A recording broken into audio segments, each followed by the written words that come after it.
Olá, aluno, olá, aluna, tudo bom com vocês? Espero que todos estejam bem. Aqui é o professor Alfredo, de Ensino Religioso, da Escola Barão da Rifaina, e hoje nós vamos dar sequência aos nossos estudos. Vamos então para a semana 6 do PET disponibilizado aí para vocês. Vamos lá. No objeto do conhecimento, nós vamos ver as crenças, filosofias de vida e esfera pública. Na habilidade, vamos aprender a identificar e reconhecer, valorizar os movimentos sociais e religiosos que contribuem para a promoção social e a inclusão. Na interdisciplinaridade, nós estamos ligados com a língua portuguesa. O tema da aula de hoje são as crenças religiosas em defesa da cidadania. Então, aqui nas crenças religiosas em defesa da cidadania, a gente fala um pouco aqui sobre a religião em si, né? Que as pessoas às vezes pensam mais na questão dos rituais, das tradições que acontecem dentro de um grupo, a convivência entre aquelas pessoas que pensam daquela mesma forma, acreditam daquela mesma forma ou de muito semelhante, mas a religiosidade, ela vai além disso, que ela diz respeito também com uma forma que uma pessoa escolhe se viver, né? A motivação que ela tem com as suas atitudes, a forma que ela contribui com a vida e também com a sociedade, né, que são premissas das religiões. Bom, aqui vai nos dar três exemplos, né? Santa Casa de Misericórdia, a Igreja Metodista e o Chico Xavier. Então aqui vamos começar da primeira, né? A Santa Casa de Misericórdia, da Misericórdia. O que é essa Santa Casa da Misericórdia? Todo mundo já deve ter ouvido falar esse nome, esse termo alguma vez. Algum parente, algum familiar já falou dessa Santa Casa de Misericórdia. Em várias cidades tem ela.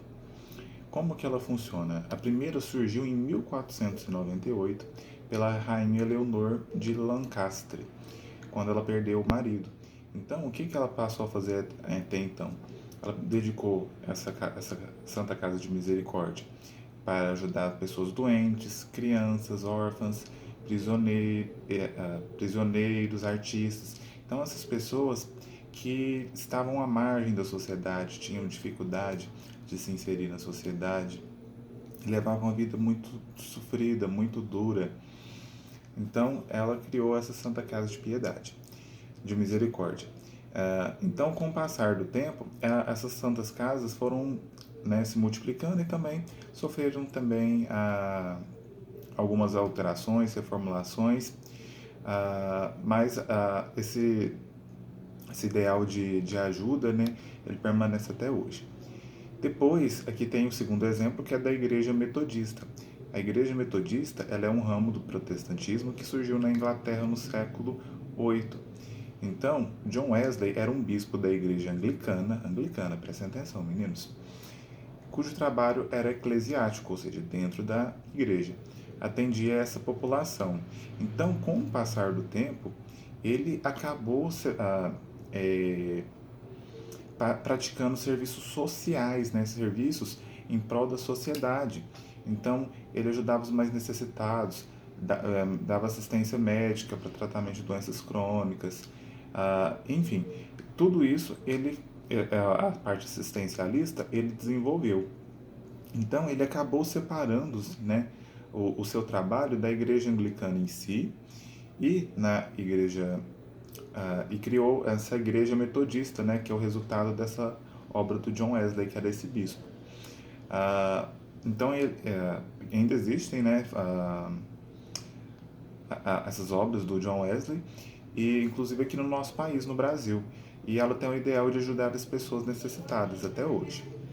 E, por fim, o que vocês também devem conhecer bem deve ser a questão do Chico Xavier, o terceiro aqui, que é conhecido como um médium, né, espírita do Brasil. Ele nasceu lá em 1910, então, não, assim, bem, já tem mais de 100 anos, mas é uma pessoa contemporânea, porque ele esteve vivo até o início dos anos 2000. E ele é aqui da região nossa, né? Ele viveu, né, a maior parte da sua vida, a maior parte das suas obras ele desenvolveu no município de Uberaba. Então, ele fundou diversos centros espíritas e difundia, né, a doutrina dessa religião. E ele também tinha a questão relacionada à caridade. Qual que era essa relação dele com a caridade? Ele tinha obras assistenciais, então ele ajudava, né, com ele dava alimentos, ele dava medicamentos, então tudo isso ele dava pão, leite, cestas básicas, ele oferecia um jantar semanal aos necessitados e nas datas comemorativas, inclusive, ele dava bolos, presentes para as pessoas. Então, vamos seguindo aqui. Ele também, né, psicografa, perdão, psicografava, ah, e com base nisso, né, ele tem obras publicadas, livros publicados, e ele reverteu, inclusive, os direitos autorais, ou seja, mesmo depois de morto, ele recebe os direitos autorais. Como que funciona isso? Ele destina esse lucro desses direitos autorais desses livros, desses exemplares, às instituições de caridade, ou seja, mesmo depois de morto, ele continua ajudando muita gente, que é interessante, né? Vamos agora para as atividades. Número 1. A seguir, há um conjunto de manchetes e textos que relatam a atuação de grupos religiosos em defesa da cidadania, ou seja, dos direitos básicos das pessoas. Leia as manchetes e explique no espaço indicado por que aquela obra social é importante. Então vamos ler aqui, são alguns trechinhos e a gente vai identificar por que são importantes. Tenda Espírita arrecada doações para o orfanato Lar Maria de Lourdes, no Rio. Ou seja, aqui a gente tem informação que é para o orfanato no Rio, arrecadando doações. Então, qual que é a importância disso, né?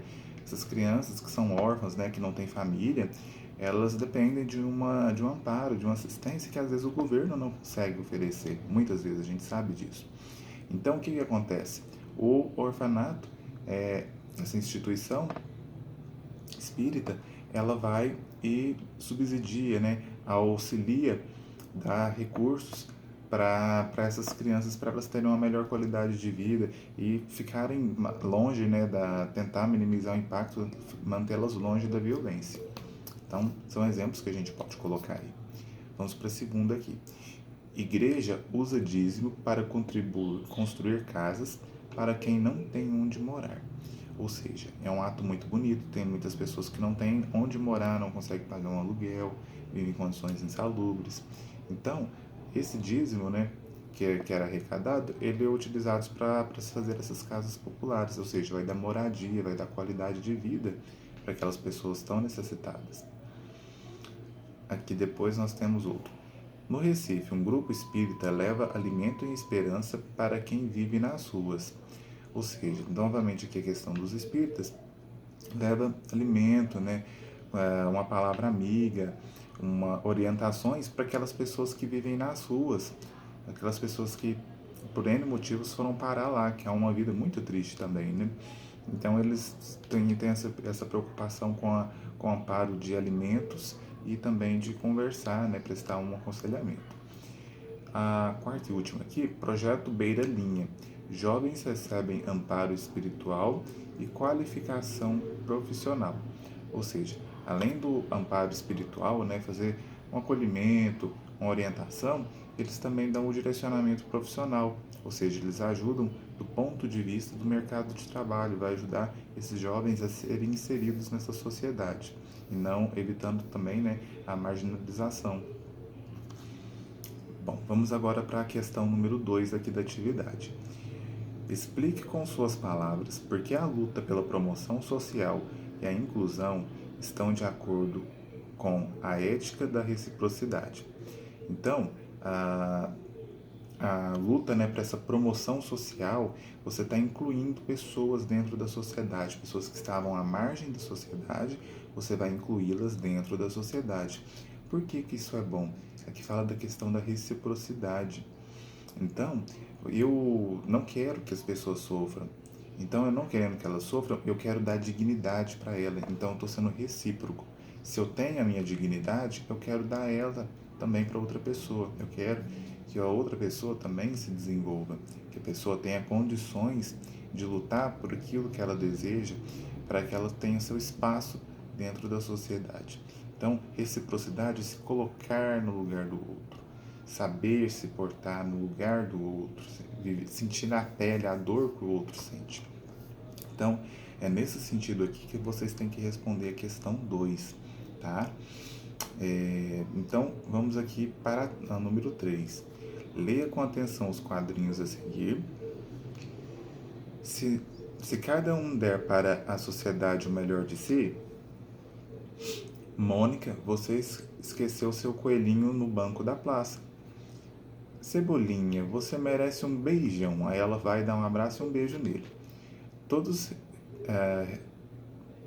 receberão o melhor que cada um pode dar. Ou seja, né, que foi um exemplo, a Mônica esqueceu, o Cebolinha foi lá, pegou o coelhinho, correu, foi lá para entregar para ela, e ela ficou muito grata para ele, né? Ela deu um abraço, deu um beijo, ou seja, ela ofereceu o melhor que ela podia dar para ele naquele momento. Nessa semana, falamos sobre pessoas e grupos religiosos, falamos como pessoas e grupos religiosos contribuíram através de suas ações para a cidadania e para o mundo melhor. Agora vamos pensar no que nós mesmos podemos fazer. Pensem em uma ação que você pode tomar para tornar o lugar onde você vive melhor. Escreva nas linhas a seguir a sua contribuição pode tornar tudo especial.